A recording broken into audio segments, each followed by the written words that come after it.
So my name is Jefta van Dinther. I am a choreographer and dancer working in Berlin and in Stockholm. I am born Dutch. I grew up in Sweden and now I live in Berlin.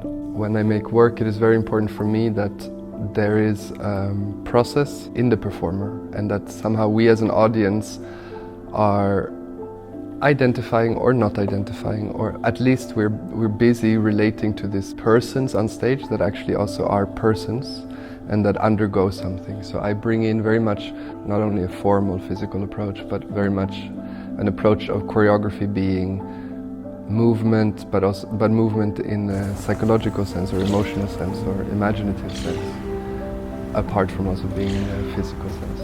Also, when you zoom out in a more whole way at the performance, they are very much performances that are made up of light, sound, scenography and dancing bodies. The use of sound and light and materials on stage are also really part of this idea of an embedded choreography, immersive choreography. So they are really active roles in the performance. There's sometimes live text, there's sometimes live singing, but there's also a lot of interplay of light or interaction with the scenography.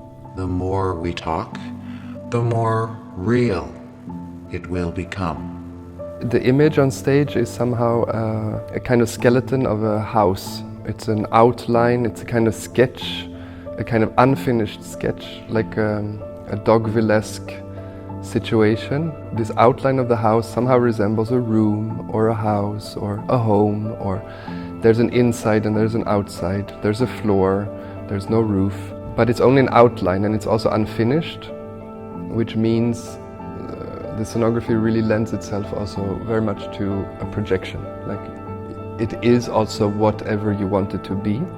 This game of inside-outside is something that runs through the piece. How does your body change when you enter an inside, or how does your body change when you enter an outside? Also later in the piece, there's a discovery of a trap door in the inside, so there's a basement under. There are 5 women in this piece, and there is a situation where we enter the piece where something has happened. They share a history, they travel through a history, they have a journey together, but there's definitely also something about the intergenerational relations on stage. They're between 40 and 61 years old. So there is also something very much in the content of the piece that deals with what it is that we pass on from one generation to another. There's a lot of play with text, with wordings, with singing. This idea of you learn from your mother's tongue, right? You have a mother's tongue that comes from your parents. So this idea of the passing on is there. Chanting also. So it's a lot about oral tradition. In a sense, you could say this is archaic. These are expressions and materials that are part of any very primitive society.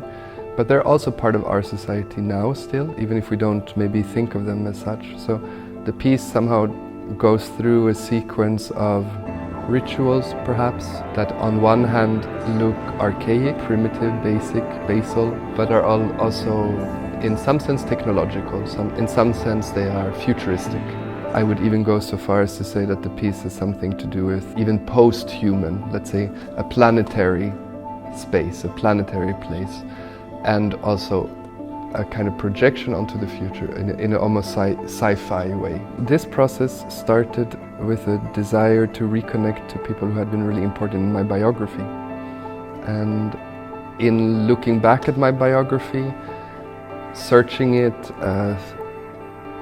trying to lift out the persons that had been really important in my artistic, personal trajectory, I realized that they were all women, and they were all women that had been living in Sweden with me, working with me.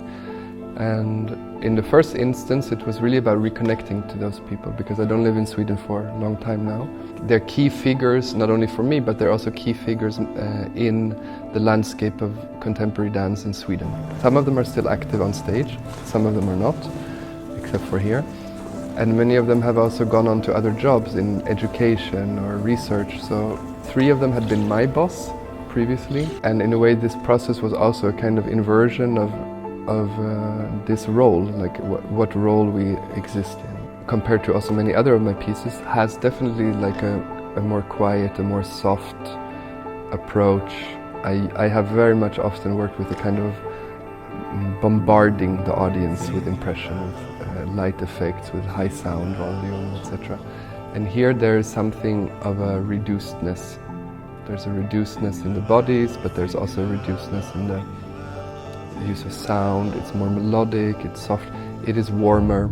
Okay, this quietness is literal in a certain sense, but also it is also very disquieting. It isn't only calm and restful, it's also restless.